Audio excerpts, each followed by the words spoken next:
સહજાત્મ સ્વરૂપ પરમ ગુરુ. બોલો પ્રશ્ન. હા બોલો બોલો. શિક્ષાપાઠ 56 ક્ષમાપના મોક્ષમાળાનો પ્રશ્ન એ છે એમનો કે શરૂઆતના 4 વાક્ય ક્ષમાપનાના કે હે ભગવાન હું બહુ ભૂલી ગયો. બ્રહ્મચારીએ અર્થ કર્યો છે કે મૂળમાં હું શરીર નહીં આત્મા છું, આજ ભૂલી ગયો. અને આ ન થયું અને ધર્મની કરણી કરી બધી, એટલે પુણ્ય તો બંધા છે ઉત્કૃષ્ટ. ધર્મમાં વિતરાગ માર્ગમાં પગ મૂક્યો એટલે પુણ્યના ડગલા છે. પણ પ્રભુજી કહેતા સહેલી ભાષામાં છૂટવા માટે કરું છું, બંધાવવા માટે નહીં. આપણને ખબર નથી હું આત્મા છું એ, પણ જ્ઞાનીએ કહ્યું છે. એટલે બુદ્ધિથી તો પહેલા માનવું જ પડશે, પછી કરણી બધી લેખે લાગશે. એટલે એ ભગવાન હું બહુ ભૂલી ગયો, ઘણું બધું ભૂલી ગયો. હમણાં બધું આગળ વાત આવે છે, પણ મૂળ આ વસ્તુ કે તું શરીર છો જ નહીં, આત્મા છો. અને આ થયું એટલે રંગે હાથ પકડાણો ને ચોર છે. શરીર પંચ મહાભૂતમાંથી બનાવ્યું. એટલે અપરાધી ગુરુદેવ કો 3 ભુવન કો ચોર, ઠગુ વીરાણા માલ મેં હા કર્મ કઠોર. આખા જગતના માલિક કોણ છે? શુદ્ધાત્મા, ભગવાન એમ કહે ને આપણે. જગત કરતામાં તો એમ કે જ છે કે ભગવાન બધું બનાવે. અને જૈનમાં શુદ્ધાત્મા, સિદ્ધ ભગવાન. તો સિદ્ધ ભગવાન શુદ્ધ આત્મા છે, એ તો અકર્તા છે. તે કોના હાથમાં છે?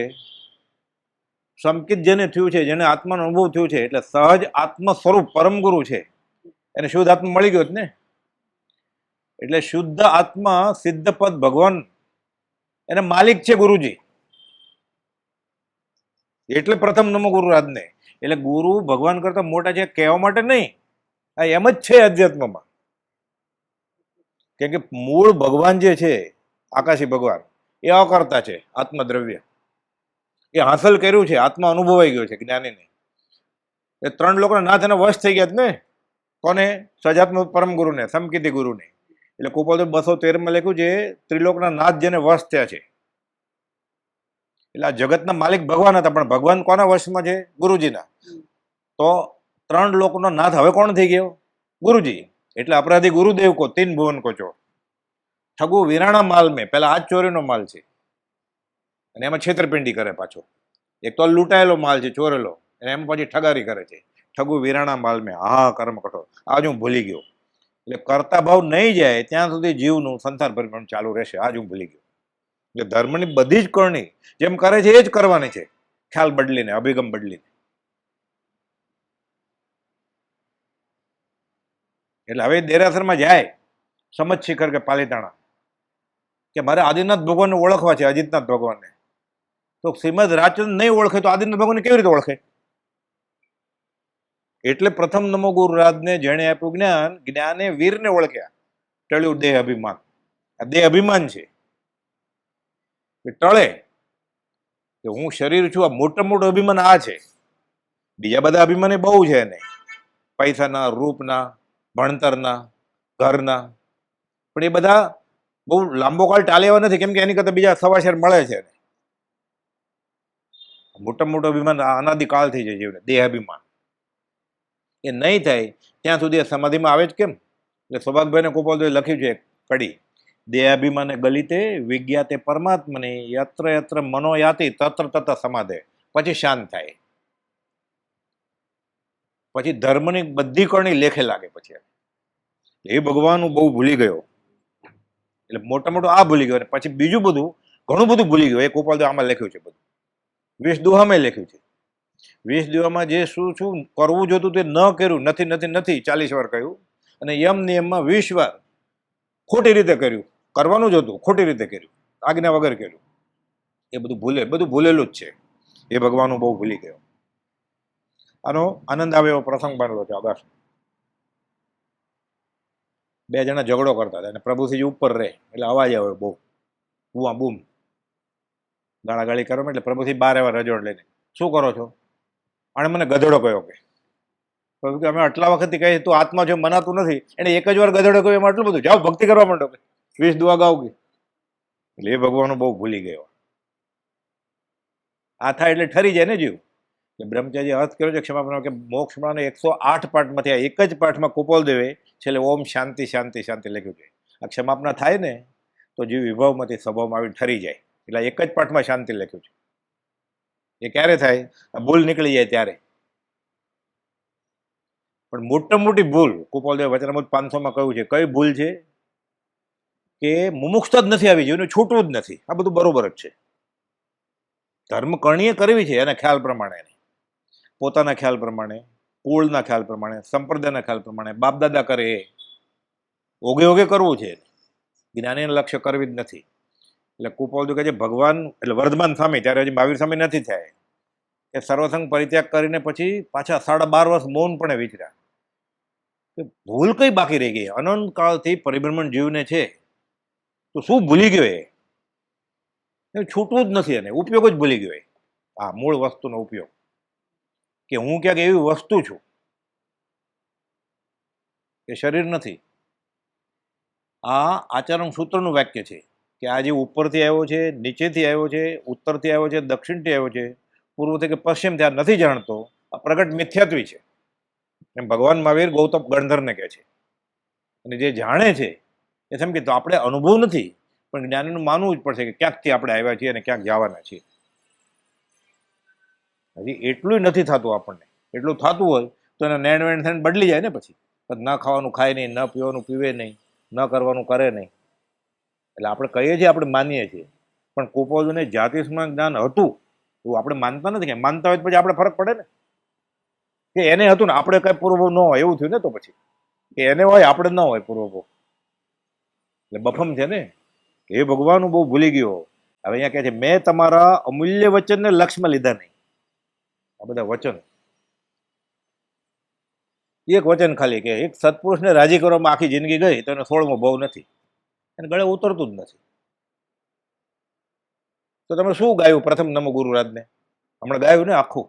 ક્યાં ગાયું? શું ગાયું? સમજાવણ ઉપકાર છો કે ભગવાન જ્ઞાને વીરને ઓળખ્યા, એટલે શ્રીમદ રાજચંદ્ર દ્વારા મહાવીર સામે ઓળખાય. એટલે હું શ્રીમદ રાજને પહેલો નમસ્કાર કરું છું. પહેલો નમસ્કાર કોણ કરે શ્રીમદ રાજન? એ કહો ને. સમકીતી હોય. પહેલો નમસ્કાર શ્રીમદ કરતો હોય ને જે ભાવથી, બહુ અઘરી વાત છે. જ્ઞાનીને માનવું એટલે એ તો જો મહાવીર થઈ જાય તો ક્યાંથી મનાય? સ્વંગને આવ્યો કે જીવ ભૂલે છે કે તમારા અમૂલ્ય વચનને લક્ષ્યમાં લીધા નહીં. અમૂલ્ય વચનો તો હજાર હજાર પત્રો આપ્યા, પણ ધ્યાનમાં જ નથી કઈ. જ્ઞાની કોઈ પણ એક આજ્ઞા માને. કુપાલદેવ લખ્યું છે યાવત, જેમ હોવી જોઈએ એમ. ખાલી પરસીને પચકાણ કરે, પરસીનો સ્વાધ્યાય કરે, એક પ્રહર રાત્રિ ભોજનનો ત્યાગ કરે, ખાલી જ્ઞાનીની આજ્ઞા પ્રમાણે આત્માથી મોક્ષ થઈ જાય એનું, એમ લખ્યું છે. જ્ઞાનીની આજ્ઞાનો આરાધક અંતર્મુહૂર્તમાં કેવળ જ્ઞાન પામે, એમ લખ્યું છે. તો આપણે તો 50 વર્ષથી ભક્તિ કરીએ છીએ, નક્કી એમાં નહીં હોય ને. આપણે આજ્ઞામાં નક્કી કંઈક ભૂલ તો થાય જ છે, હકીકત છે ને. કુપાલદેવ સૌભાગભાઈને લખ્યું છે 354 છેલ્લા ફકરામાં, જીન થઈ જે જીનવર આરાધે તે સહી જીનવર હોવે રે, ભૃંગી ઇલિકાને ચટકાવે તે ભૃંગી જગ જુએ રે. બધા એમ કે છે એમ ભક્તિ કરીએ છીએ.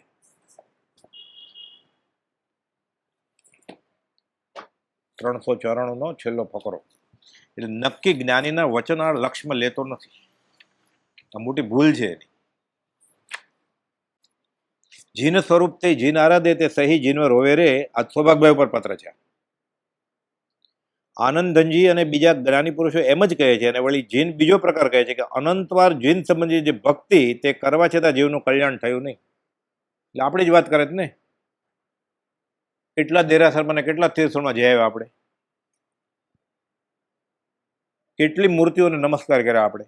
ન કરવા એમ નહીં, હા, કરવામાં ક્યાંક ભૂલ રહી જાય છે એમ છોડી નથી દેવાનું, કઈ સુધારવાનું છે. અને જીન વળી બીજો પ્રકાર કહે છે કે અનંતવાર જીન સંબંધી જે ભક્તિ તે કરવા છતાં જીવનું કલ્યાણ થયું નહીં. જીન માર્ગને વિશે ઓળખાતા એવા સ્ત્રી પુરુષો, એટલે આપણે બધા એમ કહે છે કે અમે જીનને આરાધીએ છીએ.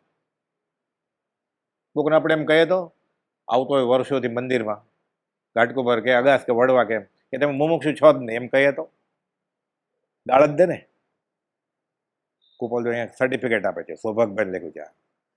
આ સ્ત્રી પુરુષો એમ કહે છે કે અમે જીનને આરાધીએ છીએ અને તે આરાધવા જાય છે અથવા આરાધન કરવાને ઉપાય લે છે. છતાં જીનવર થયેલા એવા દેખાતા નથી. એટલે નક્કી શું થયું? ત્રણેય કાળને વિશે અખંડ એવો સિદ્ધાંત અત્ર ખંડપણાને પામે છે. પણ આ તો તીર્થંકરની વાત છે, ખોટી કેવી રીતે પડે? એ નક્કી આ જીવનો ક્યાંક વાંક છે ને, એ હું ભૂલી ગયો. એ ભગવાન હું બહુ ભૂલી ગયો, મારું છૂટું જ નથી. મુખ્ય અંતરાય હોય તો જીવનો અનિશ્ચય છે કે આ પરમ સુખ સ્વરૂપ છે, આ જ સાચી વસ્તુ છે, એને લાગ્યું નથી.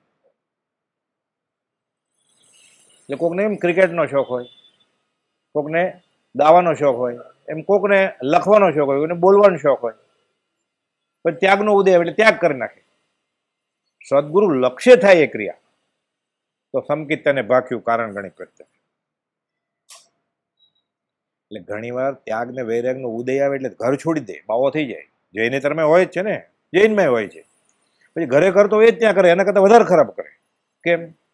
સદગુરુ લક્ષ્ય નહોતું આ. અને જેના નિશ્રામાં એ ગયેલો એ આત્મજ્ઞાની ગુરુ નહોતા. એ તો આવું થવું જ ન જોઈએ ને. ઘર છોડી દીધું એટલે સંસાર છૂટી જવો જોઈએ ને. ઘર જ સંસાર છે આખો, ઉલટાનું વધે છે એનો. ઘરે કરતો તેના કરતાં બગડે જ વધારે. નક્કી ક્યાંક ભૂલ થઈ ને એની. કેમ ભૂલ થઈ? જેનું એને શરણ લીધું હતું એ આત્મજ્ઞાની નહોતા. આરાધન કરવાના ઉપાય લે છે, તેમ છતાં જીનવર થયેલા દેખાતા નથી. ત્રણેય કાળને વિશે અખંડ એવા સિદ્ધાંત અત્ર ખંડપણાને પામે છે. તો હવે એ વાત વિકલ્પ કરવા યોગ્ય કેમ નથી? કુપોલે પ્રશ્ન કર્યો કે તમે ગોશાળે બેસીને વિચારો કે નક્કી ભક્તિમાં ક્યાંક ભૂલ રહી ગઈ, એ દોષ દેખાતો નથી. અને દીઠા નહીં દોષ તો તરે કેવી રીતે? આપણને ક્યારે એવું લાગે પ્રાર્થના કરતો હોય ત્યારે મંદિરમાં આવ્યા હોય મોટા દિવસે, નવા કપડાં પહેરીને, ઘરેણા પહેરીને, શણગાર સજીને, કે નક્કી મારી ભક્તિમાં ક્યાંક ભૂલ થાય છે એવું લાગે ક્યારે? અરે ધંધો છોડીને આવ્યા છીએ, અમે રજા લીધી છે, એમ જ કે ને. ઉપકાર કર્યો એને, આપણા તરફથી જ છે સ્વામી વાત્સલ્ય, બધાને અભક ખવડાવવાનો છું હમણાં. પણ તું વિરાધના કરો છો કે આરાધના કરો છો મંદિરમાં આવીને? આ સમજાય? એ કોણ સમજાવે? કોઈ સમજ્યો જ ન હોય તો. એટલે વર્તે સદગુરુ લક્ષ. એટલે કુપોલ કહ્યું અમે તીર્થંકરનો માર્ગ જાણીએ છીએ, અમે તીર્થંકરના આશયની વાત કરી છે. એટલે વચનામૃત જ જ્ઞાની મળે એટલે શાસ્ત્ર બાજુ મૂકવા પડે. પહેલા શાસ્ત્ર લખ્યા કોણે? શાસ્ત્ર પૂરું છે ને. તો જીવતા મળી ગયા એટલે ચોપડો બાજુ મૂકી દેવા પડે. હજી બધા કહે છે તો ફલાણા પુસ્તકમાં આમ લખ્યું છે, એટલે કુપોલદેવ પુસ્તક નહોતું વાંચ્યું ને, એમ થયું ને. તો પછી કુપોલદેવ આમ લખ્યું છે, ફલાણા પુસ્તકમાં આમ લખ્યું છે, એટલે કુપોલદેવને બધું વંચાયેલું. એક શ્લોક સંભાળતા હજારો શાસ્ત્રોનો ઉપયોગ ફરી વળતો. એ ભાઈ જે લઈ આવે ને એ પુસ્તક કુપોલદેવ નહોતું વાંચ્યું, એમ થયું ને એનો અર્થ. એટલે આશાતના જ કરે છે. મંદિરમાં આવીને, તીર્થમાં આવીને આશાતના જ કરે છે. કોઈ બ્રહ્મચારીને પૂછ્યું મરુ માતા નિગોદમાંથી નીકળી કેળના ભૂમાંથી સીધા મોક્ષે કેમ ગયા? તો કે એને શાસ્ત્રમાં એમ લખ્યું છે એને કોઈ સત્પુરુષની આશાતના નહોતી કરી. કેવો જવાબ છે? એટલે આપણે બધા આશાતના કરીએ છીએ એમ. ઈરિયા પછી તો આવડતી જ નહીં હોય ને, તો પંચેન્દ્રિય હાથી ઉપર તો બેસે જ નહીં મરુદેવા માતા. પછી તો ઉતરી જાય ને, તીર્થંકરના દર્શન કરવા જાય તો હાથીની અંબાડી ઉપર જ બેઠા રહ્યા. એટલે ઈરિયા પછી નહીં ખબર હોય ને, એની માટી ઉપર ચાલવાની મનાય. આ સંઘની હાથી એમને એમ તો નહીં ચાલતો હોય ને. માવત હશે ને ત્રિશુળ લઈને, ઓલો આડો હાલે તો આમ બતાવતા હશે ને કે આ બચ જવાનું છે. કાનમાં ત્રિશુળ નાખતો હશે ને માવત, તો એ કેવળ જ્ઞાન થાય. આ અનેકાંત વાત છે. કયો અનેકાંત વાત? એને સત્પુરુષનો આશ્રય લીધો જ નથી. એટલે ગાય બધા નાચતા કૂદતા ગાય. વર્તે સદગુરુ લક્ષ સમકિત્તને ભાખ્યું કારણ. પણ હરમ સદગુરુનો લક્ષ હોય તો ત્યાં એ દેરાસરમાં, તીર્થ સ્થળમાં, જાત્રાના સ્થળમાં કે શ્રીમદ રાજચંદ્ર મંદિરમાં જાય છે, સદગુરુનો લક્ષ તો છે જ નહીં. તો નાચવા કૂદવા ખાવા જાય છે, તો ભક્તિ કેવી રીતે ફળે? ફોટા પેડા કરે ને મોકલ્યા કરે, પોતે જોયા વગર જ મોકલ્યા કરે બીજાને. પેલા તું જોઈ લે, પણ ટાઈમ હોય તો મોકલજે બીજાને, તેને લઈ આવજે અહીંયા, એને ઈચ્છા જાગે તો. તું ક્યાંક ગુણગ્રામ કરી છે ને, તને ક્યાંક મળ્યું એની દેખા છે કે આને ત્યાં જઈને ક્યાંક મળ્યું, તો એ આવે. ફરી વખત તમે જાજો પાછા ફોટો મોકલજો, એમ જ કે ને. એમાં શું કરે? હાથીના ફોટા પડ્યા કરે, રથના, હાથીના ને બગીના. તો ભગવાનના ફોટા ન પડે પાછા. પોતે ઉભો રહે હાથીને ફોટા પાડવા, હાથીની બાજુમાં. કોઈ કહેવા વાળો નથી. આ બંધ કરી દેવું પડે ને. હમણાં તવનમાં આવ્યું ને એ પાછું ગવાય. હાથે ન ધરે હથિયારા, ન કરે ગીત નૃત્યના ચાળા, ન વજાવે વાજા. ચાલે, બધા ગાતા હોય. અનંતકાલથી આ જ ચાલ્યું છે. વાત સાચી છે, પંચ કે માથો પર મારી ખીલ્લી ખસશે નહીં, આમાં ફેરફાર કઈ નહીં થાય. તો એ જીવ, તને જેમ ગમે એમ કર. એ તમારા અમૂલ્ય વચનને લક્ષમાં લીધા નહીં, એટલે જીન થઈને આરાધે. 5 ઇન્દ્રિયો કાબુમાં રાખીને વર્તે સદગુરુ લખ એના આશયથી. એટલે નક્કી ભૂલ તો થાય જ છે ને. એ ગાય છે ધ્યાન ધૂપ મન પુષ્પ પંચ, એ એટલા જ રાખતી ગાય છે જોર જોરથી. ક્ષમા જપ સંત પૂછા અને બેન્ડ વાજા વરઘોડા ને અબીલ ગુલાલે એટલા જ. બેમાંથી એક તો ખોટું હશે ને. એને ખબર જ નથી શું કરે છે. તો પણ એકાંતે નિષેધ ન કરાય. એટલે કુપોલદેવ નિમિત્ત દાખલ કહ્યું કે મૂકવું એક ફૂલ. કોણ કુપોલદેવને માને છે કયો? એ દિવસે લીલોતરી ઓછો ખાતો હોય ને પૂજા કરવા જતો હોય દેરાસર. એટલે કુપોલદેવ શું કહ્યું? અનેકાંતવાદ. પૂજા કરવા ના ન પડી. નવો નુસ્ખો જ મેં વિચાર કરતો થઈ જાય જો. તમારા અમૂલ્ય વચનને લક્ષ્યમાં લીધા નહીં. તમારા કહેલા અનુપમ તત્વનો વિચાર કર્યો નહીં. છૂટવાની જ વાત છે. અનુપમ, એની ઉપમા જ નથી. મોક્ષ આપે એની ઉપમા શું હોય? બ્રહ્મચાર્ય લખ્યું છે કે કોઈક ડૂબતો હોય નદીના પૂરમાં, તણાતો હતો, એને કોઈક બચાવવા જાય ને એ તણાઈ જાય. એવો આ કાળ છે. આગ લાગી છે બધી. કોકને બચાવવા જાય ને તો કે તમારો આ છેડો બળી જશે ને તમે ભળતું જશો, દૂર રહેજો કે. તો એ મહેનત કરીને આપણને બચાવ્યા. પછી એને ખબર પડે કે આ માણસે મને બચાવ્યા છે. કેટલો અહોભાવ આવે. અને અચિંત્ય તુજ મહાત્મ્યનો નથી પ્રફુલ્લિત ભાવ. એટલે તમારા કહેલા અનુપમ તત્વનો મેં વિચાર કર્યો નહીં.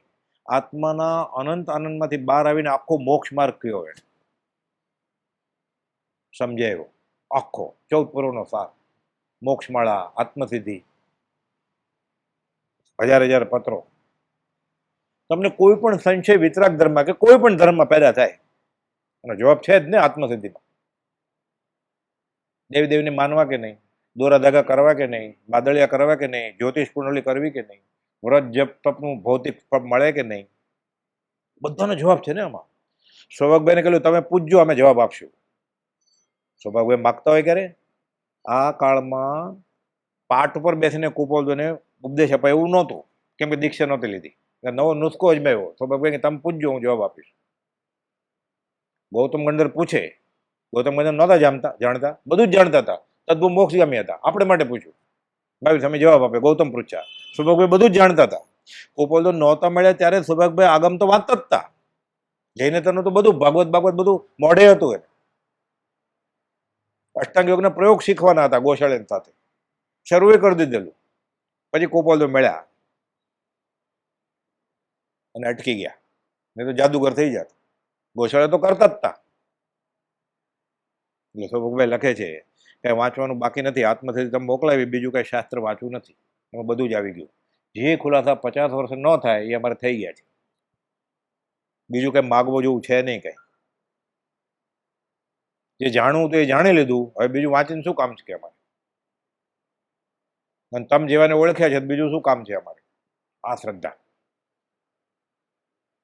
એનું માન્યા. એટલે બધું પૂછવું. દોરો ધાગો કરાય, મંત્ર કરાય, જ્ઞાની પાસે મદદ લેવાય, નિયાણું તપ કરાય, બધા જવાબ આપ્યા કોઈ. જ્યોતિષ કરાય.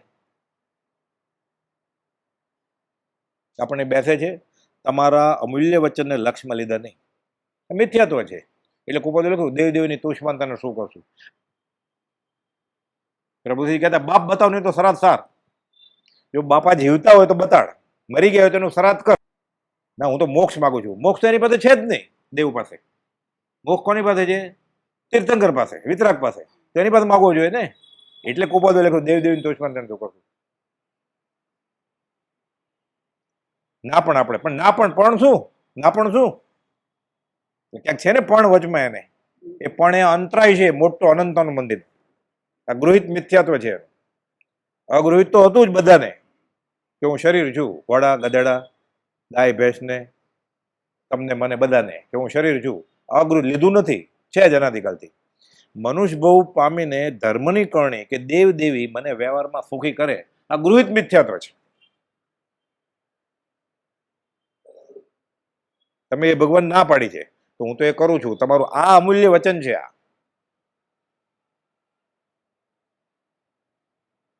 ભૌતિકમાં સુખ નથી એમ કહ્યું એને.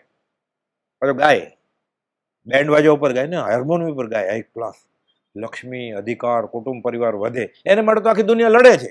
મંદિરમાં લડે છે એના માટે, તો ખુરશી માટે, લક્ષ્મી માટે, અધિકાર માટે, કુટુંબ માટે ને પરિવાર માટે. એટલે તો મંદિરમાં જાય છે માનતા માનવા માટે. જ્ઞાની એમ કે છે કે કુટુંબ વધશે તો સંસાર વધશે. એના માટે માનતા માને છે, ચડાવો લે છે અને 1000 જણને જમાડે છે અભક્ષ પોતાના પૈસે. ધર્મ ક્યાં?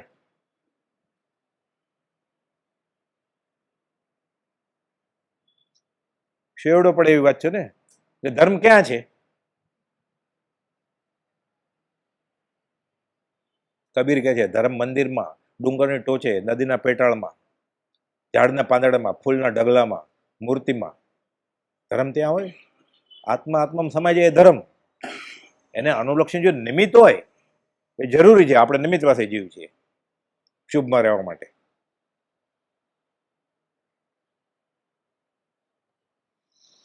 મેં તમારા અમૂલ્ય વચનને લક્ષ્યમાં લીધા નહીં. એટલે શું કરવું ને શું ન કરવું એ 1000 પત્રમાં કુપોળિયો લખ્યું છે. માનતો જ નથી. પહેલો જ પાઠ લખ્યો કુપોળિયો મોક્ષમાં, વાતના ને ભલામણ. બ્રહ્મચારી કેમ આને વાંચતા જ નથી આવડતું, શું વાંચવું? એટલે પહેલો પાઠ વાતના ને ભલામણ લખ્યું. અને વાંચતા જ નથી આવડતું. આશાત ના કરે જ્ઞાનીની. ધર્મની કરણી કરીને આશાત ના કરે. એ નો આવ્યો તો સારું હતું. કુપોળદેવ એમ કહ્યું છે 397માં ત્રિભુવનભાઈને. ત્રિભુવનભાઈ કયા આવ્યા આ પાત્રમાં? કે અમારે પેલા જ્ઞાની છે ને સાહિક સમકીતી, તો તરત જ ઓલે હથેર ઉપર આ કાળમાં હોય જ નહીં સાહિક સમકીતી. ત્રિભુવનભાઈને કે તમે સમજાવી શકશો એને આ કાળમાં હોય કે ના હોય? તમને કોણે કહેલું આ કહેવાનું? પછી કહે છે કે મંદ કશાયનો ઉદય હોત ને, આવ્યો હોત ને અમારી પાસે, તો કદાચ એનું ભલું થશે. આ તો અત્યારે પડછટ લાગશે એને. બધા કરે એ કરે છે. પોતાનો ટાઈમ નથી વચનામૃત ખોલવાનો કે વાંચવાનો. મેં ગુજરાતીમાં જ લખ્યું છે બધું. આનો અર્થ સમજાય? પ્રત્યક્ષ સદગુરુ સમ નહીં, પરોક્ષ જીવન ઉપકાર. એવો લક્ષ્ય થયા વિના સમકિત નહીં, આત્માનો વિચાર જ નહીં ઉગે. આ કેટલી પાવરફુલ ગાથા છે. એટલે સદગુરુ શ્રીમદ રાજચંદ્રનું કેટલું મહાત્મ્ય હોય, કેટલું પ્રત્યક્ષ સદગુરુ સમ નહીં, પરોક્ષ જીવન, અનંત 24 કરતા વધારે શ્રીમદ રાજચંદ્રનો ઉપકાર છે મારા ઉપર. હમણાં નું આવ્યું તેરે ચરણો की धूल में मिल जाए. છેલ્લી લાઈનમાં શું છે? મેરી એક તમન્ના બાકી હે, તુમ સામને હો ખડે મેરે. સામને ખડે ક્યાં? એ કે હું ઊભો છું એ દુષ્મકાળ, હું ગેલેરીમાં ઊભો છું, જીવ તો મવીર અહીંયા આવો. એને નહોતો બોલાવે તોય આવીને ઉભો રહી ગયા કે મેરી તમન્ના બાકી હે. ઓલો જોક છે ને મોટો, એક તમન્ના બાકી હે. ગાયાની ના નથી, ચાલે છે બધું. એટલે ક્રિયારૂપ થઈ ગઈ છે. અરે એક તીર્થંકરના 5 કલ્યાણક છે, 24 પંચ 120, મહાવિદ્ય ક્ષેત્ર 20 છે, એના 20 પંચા 100. કેટલો સ્તવન છે તમારે. શ્રીમંત રાગ ઉપર બધા ગીત ગાવા તમારે. એ વિતરાગના ધર્મમાં બહાર જે કરો એ ભલે એક્ટર કે એક્ટ્રેસ હોય, બહાર એર હોસ્ટેસ હોય. અહીંયા શું છે અંદર? અને ભક્તિ ફળી જશે. અમૂલ્ય વચનને લક્ષમાં લીધા નહીં. હજી આશય પ્રમાણે આશય પ્રમાણે ભક્તિ જ નથી કરતો તો એ કેવી રીતે થાય? કે ઓછા બુદ્ધિવાળા નથી, બધા ભણેલા ગણેલા છે ને, સાધન સંપન્ન છે, જાણે છે બધું. કે મૂર્ખ નથી વ્યવહારમાં, તો ડાયા છે. આમાં જ ડાપણ નથી વાપરતા. કેમ? કોઠે પડી ગયું છે.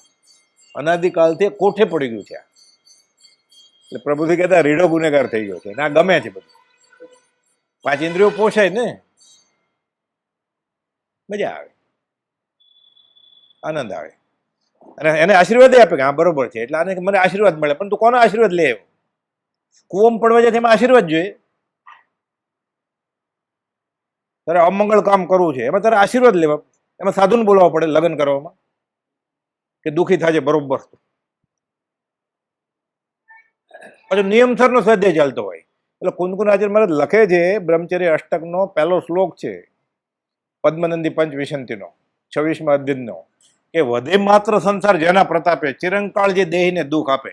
કે તું લગ્ન કરીશ ને અગ્નિની સાખે, સમાજની સાખે, મા બાપની મંજૂરીથી, તારો સંસાર વધશે. અને તું એમાં ગુરુજીના આશીર્વાદથી પરણ્યો. એટલે હું આપઘાત કરું છું, બરોબર તળિયે ડૂબી મરું.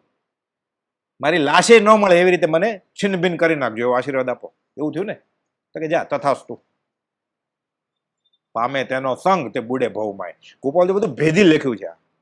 આ ગળે ઉતરે તો બધા મંદિર ખાલી થઈ જાય ને. પણ એવું થવાનું જ નથી. ગોપાલ ગાંધીજીને કહ્યું આમ જ રહેવાનો છે સંસાર. વ્યક્તિગત ધોરણે કોક છૂટી શકે, આખો સંપ્રદાય મોક્ષે નથી જવાનો.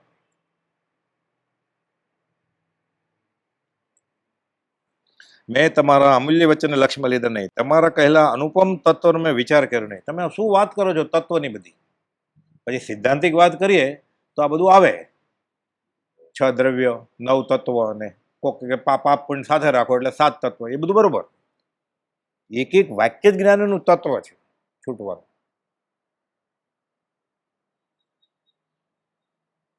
હું કોણ છું, ક્યાંથી થયો, શું સ્વરૂપ છે મારું ખરું, કોના સંબંધે વળે રાખવું કે પરવું, એનો વિચાર.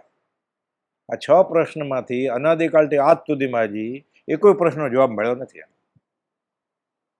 અને આચરણ સૂત્રનું વાક્ય જ્યાં નથી જાણતો કે હું કોણ છું, ક્યાંથી આવ્યો ને ક્યાંક જવાનો છું, આ પ્રગટ મિથ્યા દ્રષ્ટિ જાણવો, એ રખડ્યા કરશે. એટલે બુદ્ધિ તો આપણે ક્યાંથી જાણીએ, ક્યાં આપણને પૂર્વનું જ્ઞાન છે? એટલે માનવું પડે જેણે જાણ્યા છે. માનતોય નથી કે ના અમે કરીએ છીએ ધર્મ. સૌભાગભાઈને ઘરે કુપોલ ગયેલા ને, સૌભાગભાઈને પત્ની અને સૌભાગભાઈના બેન, વિધવા બેન પાછા આવેલા. અપાસરે જાય છે થેલી લઈને, મોપતીને રજોણ લઈને. ચાલતા ચાલતા કહે છે કુપોલદેવ કે તમે બે જ્ઞાની થઈ ગયા છો ને, એટલે જ્ઞાની છો ને, મોક્ષે વહી જાઓ ને તો અમને વમાનનું પાખ્યું પકડવા દેજો, એટલે અમને લઈ જજો હારે. એ કુપોલદેવ કહે છે એને, સૌભાગભાઈના પત્નીને, ઉજમ્બા ને રતંબા જતા હતા અપાસરે, કે તમારે આવવું હોય ને અમારું કેવું તમે કરશો, તમને લઈ જશો હારે. તો કે કયો? તો કે આવું છે. તો કે હા કયો?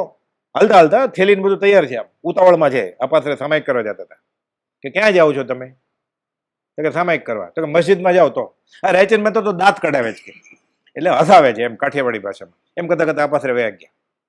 એટલે માનવું નથી રાયચંદ મહેતાનું કાંઈ, અને હારે મોક્ષે વયું જવું છે. એ સૌભાગભાઈને ઘરે આ થયું, અંબાલાલને ઘરે આ થયું, અમારા ઘરમાંથી નૌકાર કાઢી નાખ્યો. એ પોતે જ નૌકાર હતા, એ કાઢવા આવેલા નૌકાર. એ કહે છે મારા વતી વીરને નિશંક સમજજો. એ નૌકાર કાઢવા ગયા છે ખંભાત, ઝવેરી બાજુ ધંધો છોડીને. દિવાળીના દિવસોમાં ઘરાગી કેવી હોય, એ આસો મહિનામાં 47 દિવાળીનો ધંધો છોડીને નિવૃત્તિ અર્થે ગયા ત્યાં.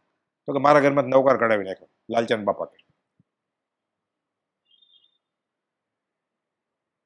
જૂઠાભાઈના કુપોદને પત્ર જ નહોતા આપતા. જેઠા પેપર આવે ને બધા લઈ લેતા હતા, કાકા ને ભાઈ ને બધા. ક્યારેક આપે, આમ પત્ર લખ્યો છે કે તમે ટપાલી આવે એ સમયે જાજો એટલે તમારા હાથમાં આવે મારો પત્ર. મને લાગે તમને મળતા નથી પત્ર. તો આપણી દશા કેવી હોય? કુપોલને પ્રત્યક્ષ મળેલા ની આવી દશા હોય અધ્યાત્મમાં. તો આપણે કોનો સંગ છે? આપણે કોનું માનીએ છીએ? અને આપણી શ્રદ્ધાના ઠેકાણા નથી હજી, તો આપણે માનશું કોનું? તો ધર્મ કેવી રીતે થાય?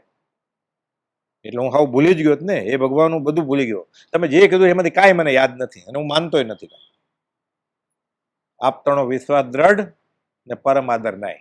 તમે કહો છો એનો મને વિશ્વાસ નથી, અને મને જરાય આદર નથી. તમે કહો આવું પ્રતિક્રમણ હોય કે? ભેદી પ્રતિક્રમણ આપ્યું છે. આપતણો વિશ્વાસ દ્રઢ ને પરમાદર નાય.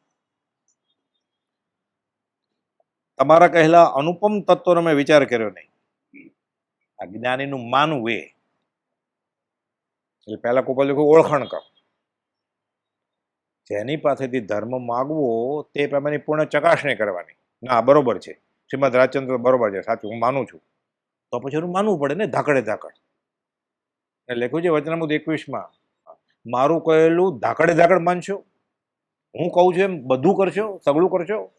હા હોય તો જ મારા વચન. એ સત્પુરુષ તો ઈચ્છા કરજે. હા છે એ સત્પુરુષ સંકિત થઈ ગયું એને. ખાલી એને માન્યું કે આ બરોબર છે, આ બધું તમે કહો છો એ તો હતી. આ સંકિતનું લક્ષણ છે, સત્પુરુષ થઈ ગયું. તો જ તું ઈચ્છા કરજે આ વચનની. એટલે આ નથી માનતો આમાંથી આટલું સાચું ને આટલું ખોટું. પેપર તપાસ જ ને કુપોલદેવનું, માર્ગમાં જ નથી. એને કહ્યું પામે તેનો સંગી ભવમાં ડૂબશે. આ સદગુરુ જાણે છે તો જાય જ ને બધે. એટલે રખડવું જ ને ભવમાં, એને રખડવા. હવે કેવી રીતે છૂટશે? જો આનંદ આવે એવી વાત છે. જો હમણાં વાંચનમાં આવેલી, અજ્ઞાનીઓ આજ કેવળ જ્ઞાન નથી, મોક્ષ નથી એવી હીન પુરુષાર્થની વાતો કહે છે. જ્ઞાનીનું વચન પુરુષાર્થ પ્રેરિત હોય છે અને કેવળ જ્ઞાન આ કાળમાં નથી એવું અવળું માની લેવું નહીં અને કહેવું નહીં. પાના નંબર 717 ઉપદેશ છે. અજ્ઞાનીઓ આજ કેવળ નથી એમ કે છે, આ સાંભળવું નહીં. આ સાંભળે જ કે નહીં? સાંભળે જ કે આમ કે છે, બેસે છે પહેલી લાઈનમાં પગે લાગીને. એટલે એને ધર્મ કેવી રીતે ચડશે? હવે શ્રીમદ રાજના માર્ગમાં એને રહેવું છે અને શ્રીમદ રાજના માર્ગમાં એને બોલવું છે કે આ કાળમાં કેવળ જ્ઞાન ન હોય, મોક્ષ ન હોય. એ બોલવા વાળાને આને હાથ માથું જોડી ગુરુ તરીકે પૂજ્ય કહીને એને પગે લાગવું છે અને ધર્મ આરાધન કરવો છે શ્રીમદ રાજચંદ્ર મંદિરમાં જ. જબ તક સૂરજ ચાંદ રહેગા તબ તક તેરા મિથ્યાત્વ રહેગા. કેવી રીતે છૂટે? આજે ઉઠી જવું જોઈએ ને કોઈ આવું બોલતો હોય તો. અને ખબર છે આ એમ કે છે તોય બેસે જ ત્યાં કે ઠીક, બીજું તો સાંભળીએ. બીજું શું સાંભળવું છે એને? જ્ઞાનની આશા જ નથી, હવે બીજું શું સાંભળવું છે? કડક લાગે ને આ. કેમ? નવરાત્રી રમવા આવ્યો તો કડક જ લાગે ને. હાથમાં દાંડિયા લીધા, પગે ઘૂઘરા બાંધ્યા, શરૂ કરી દીધું મ્યુઝિક, અને રમવા ના પાડે તો કડક જ લાગે ને. કુપોલદોની આજ્ઞા છે મને નહીં સાંભળવાનું. મારે એની યાર બે એને સંભળાય મારે? જો કુપોલદોને મારે સાંભળવા હોય, સમજવા હોય, તો મારે આવું બોલતો એને સંભળાય? આપણે તો બે શબ્દ કાને પડશે ને, આ કાને પડશે. પ્રભુજી કે બે શબ્દ કાને પડશે ને, ગરોળું ગાલી દેશે ને, ઉમેલા મારી તારો ભવ વયો જશે કે રામબાણ ઔષધિ કામ નહીં આવે કે તને પછી. આ કેવી કેવી વાત છે આ! તમારા કહેલા અનુપમ તત્વનો વિચાર કર્યો નહીં, તમારા પ્રણિત કરેલા ઉત્તમ શીલને સેવું નહીં. શીલ, શીલ એટલે બ્રહ્મચર્ય. એકને એક વાત આવી જાય, 9 વાળ વિશુદ્ધથી પાળવી પડે. પરણવાની ના નથી, બધાને તીર્થંકર ભગવાને બાવા થવાનું નથી કહ્યું. 9 વાળ અપેક્ષાએ એક પત્નીવ્રત અને એક પતિવ્રત વાળો શાસ્ત્રમાં બ્રહ્મચારી કયો છે. આ નહીં થાય ને, તમારા કહેલા પ્રણિત કરેલા ઉત્તમ શીલને નહીં સેવે ને, ત્યાં સુધી એને ધર્મ ચડે નહીં. શિક્ષાપદ 68 આની આગળ જ છે. જો પહેલો પેરેગ્રાફ છે. એટલે બ્રહ્મ ન પરણવું નહીં, આત્મામાં ચર્યા, બ્રહ્મચર્ય. જ્યાં સુધી જીભ સ્વાદિષ્ટ ભોજન ચાહે છે, 4 મીઠાઈ ને 6 ફરસાણ, એટલે બધા ફંક્શન એક સાથે નીકળી ગયા ને બુલડોઝરથી. અને એમાંય અભક્ષ હોય તો વાત જ નથી કરતા આપણે. આ તો ખાલી સ્વાદની જ વાત કરે છે. અભક્ષ ને ભક્ષનો તો વિવેક એ પછી અજબ બીજી જ વાત છે આખી. તો શીલ ક્યાં છે જેનું આચરણ? બ્રહ્મચર્ય ક્યાં? એકદમ બહાર છે, શરીરની બહાર છે, ભોજનની થાળીમાં ઘૂસી ગયો છે આખો. જ્યાં સુધી જીભ સ્વાદિષ્ટ ભોજન ચાહે છે, જ્યાં સુધી નાસિકા સુગંધી ચાહે છે. કોઈ પણ ફંક્શન જોજો મોટું, સુગંધ એટલી આવતી હોય ને, બધા અત્તર છાંટીને આવ્યા હોય ને, પરફ્યુમ. અરે સસલાની ને આંખ ફોડી છે, ઉંદરડાની, ગિની પિગની, વાંદરાની. કોઈ બોલતો નથી તેનો અધિષ્ઠાતા કે નિર્વાણ કલ્યાણકમાં અત્તર છાંટીને ન અવાય એમ. તો સસલા મારીને, વાંદરા મારીને, ગિની પિગ, ઉંદરડા મારીને તમે કલ્યાણક ઉજવશો અને ધર્મ થઈ જશે. તમે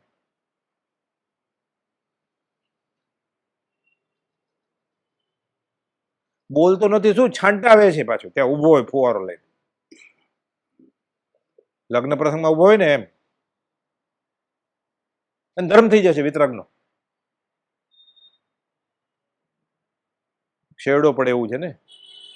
પ્રતિક્રમણ ન આવડતું હોય ને તો પ્રતિક્રમણ થઈ જાય. આમ આજકાલ એમ થઈ જાય કે હું આવું કરું છું તો પ્રતિક્રમણ થઈ જાય, ન આવડતું હોય તો. હે ભગવાન, હું બહુ ભૂલી ગયો. ભરત ચક્રવર્તીને હરિસભનમાં આ થયું ખાલી, હે ભગવાન હું બહુ ભૂલી ગયો. હું આંગળી શણગારું છું, શરીર શણગારું છું, મારી કાંઈ શોભા જ નથી. આ શરીરની શોભા છે, શરીરની શોભા પછી વીટીથી છે. એ ભગવાન હું બહુ ભૂલી ગયો. કેવું જ્ઞાન થઈ ગયું? આપણે ભૂલ્યા જ નથી તો કે જ્ઞાન કેવી રીતે થાય?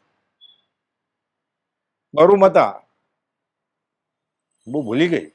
ઋષભ ઋષભ ઋષભ, તારી પાસે રડી રડીને મારી આંખ ફૂટી ગઈ. એટલે સામું જ નથી જોતા. આ દયા કરી એને માતા ઉપર. માતાને આઈસ્ક્રીમ લેવી હતી રાતના 11:30 વાગે, પેટ બળે છે, એ શ્રવણ થઈ ગયો કહેવાય કે માતાને કેવળ જ્ઞાન અપાવે એ સાચી સેવા કહેવાય મા બાપની. સામું જ ન જોયું આણે. હું ભૂલી ગઈ કે કોણ કોનો દીકરો ને કોણ કોની માં. કેવળ જ્ઞાન થઈ ગયું. હા, એ ભગવાન બહુ ભૂલી ગયો. તમે સાધુ છે ને કુપલદેવ પ્રભુસિંહને કહે છે.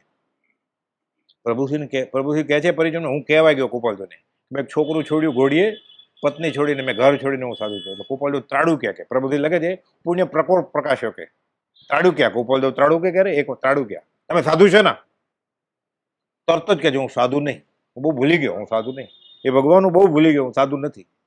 કુપલદેવ કહે તમે હવે સાધુ, ચોથા રાને મુનિ બનાવી દીધા. હા, એ ભગવાન બહુ ભૂલી ગયો. ક્ષમા. વીરા મારા દત્ત કે હેઠા ઉતરો. હું ક્યાં હાથી ઉપર બેઠો છું, તો કૌશકમાં છું. ના, અભિમાન રૂપી હાથી ઉપર બેઠો છું. બહુ ભૂલી ગયો હું તો. મારે જવું જોઈએ. જાઓ, જવાનું નક્કી. હજી પગ ઊંચો કર્યો તો કેવળ જ્ઞાન થઈ ગયું. કેવળ જ્ઞાન અહીંયા જ હતું કે લેવા જવાનું નહોતું, આવરિત હતું. ઋષિનાથ ભગવાને પ્રેરેલી બ્રાહ્મી સુંદરી આવી, અંતરાય વયો ગયો, ભૂલ ખબર પડી ગઈ. એ ભગવાન બહુ ભૂલી ગયો. કેવળ જ્ઞાન થઈ ગયું, પોતે ભગવાન થઈ ગયો.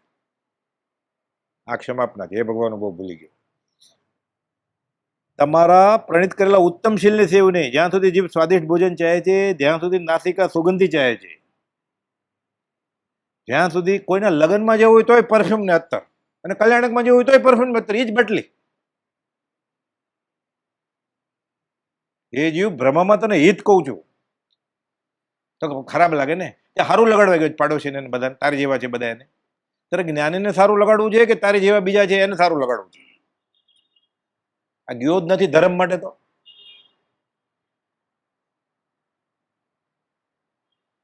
તો વેકેશન કે રજા હોય, થાકી ગયો એટલે 2-3 દિવસ મંદિરમાં જાય એટલે ધર્મ. તો જવાનું જ છે, નથી જવાનું એમ નહીં. મળશે તો ત્યાંથી જ મળશે ને પાછું. એવું નિમિત્ત ત્યાં જ મળશે ને. મેચ જોવા બેસી જાય તો મળવાનું જ નથી. પણ આશય ભૂલી જાય તો શું થાય? જ્યાં સુધી જીભ સ્વાદિષ્ટ ભોજન ચાહે છે, જ્યાં સુધી નાસિકા સુગંધી ચાહે છે, જ્યાં સુધી કાન વારંગના ગાયને વાજિંત્ર ચાહે છે, ગાયન વિલાપ તુલ્ય. હમણાં આવશે વચન સપ્તશતીમાં. લોકો ગાયન સિવાય ભક્તિ જ નથી કરતો હવે તો. પહેલા તો ક્યારેક એવું હતું ગદ્યમાં, હવે ગદ્યનું પદ્ય બનાવીને બધા ગાયા જ કરે છે. બહુ સરસ ભક્તિ હતી. આ 50,000 લીધા 1.5 કલાકનો ઓલો ગાવાળો આવ્યો ને, એટલે એને ફાયદો થયો, 50,000 મળ્યા ને. અને પાપ કરીને આવ્યો વિરાધના કરીને. નાચવા વાળા નહીં બોલાવે, હારે તૈયાર. એ જે લગ્નમાં ગાવાળો ને એ જ ગાવાળો અહીંયા હોય, ખાલી એને ખબર હોય. કોઈ ગુજરી ગયું સફેદ કપડા પહેરીને આવે, ને તો લાલ પહેરીને આવે. એને શું 8 જોડી લઈ લીધી છે એને તો ફાયદો થાય જ ને, ધંધો છે. હા, કોણ ના પડે છે? ગાઓ.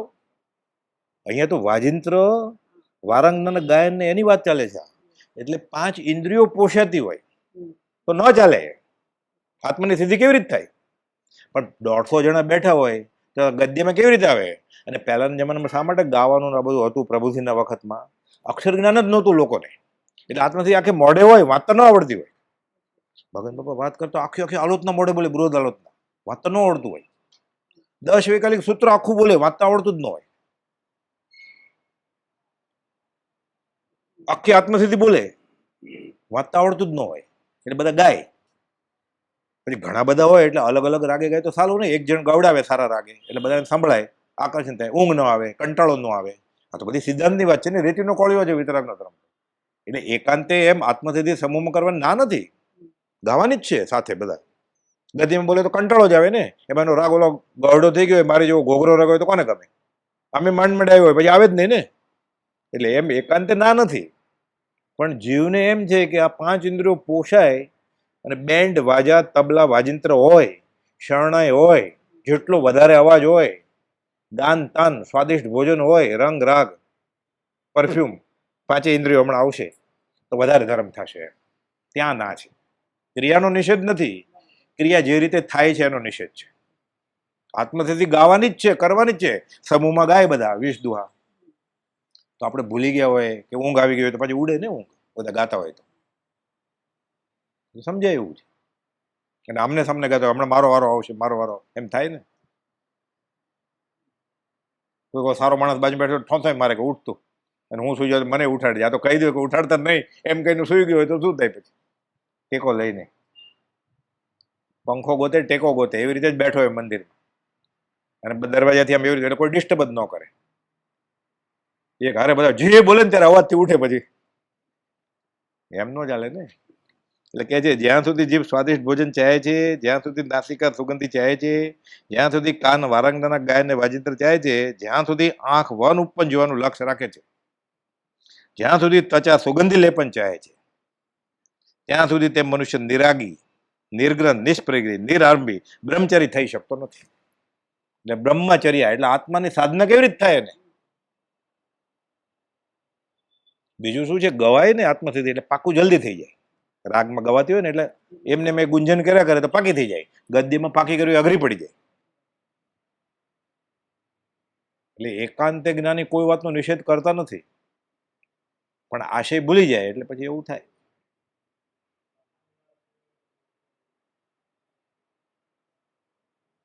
અક્ષર જ્ઞાન જ નહોતું પેલા, બહુ થોડાકને જ વાંચતા આવડતું હોય. હવે તો બધા ભણેલા ગણેલા છે.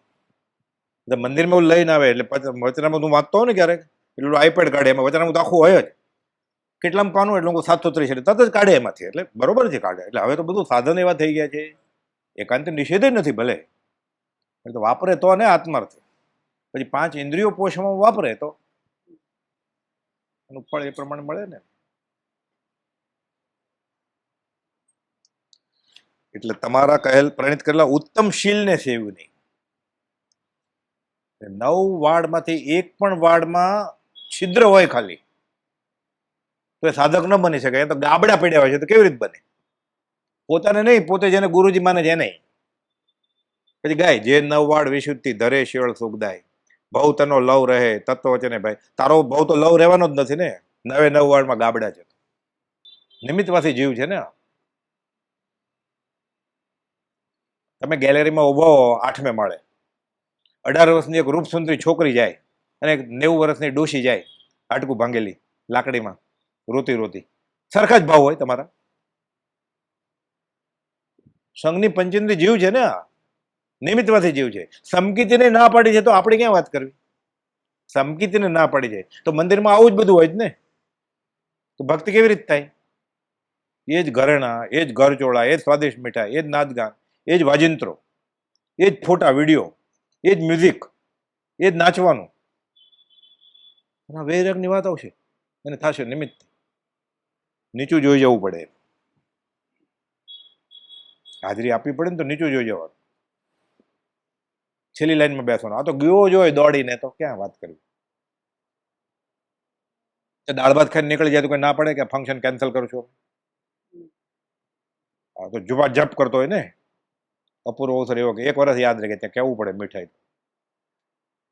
મંડપ વાળા ક્યાંથી આવ્યા હતા ને કેટરસ કોણ છે એડ્રેસ લઈને આવે.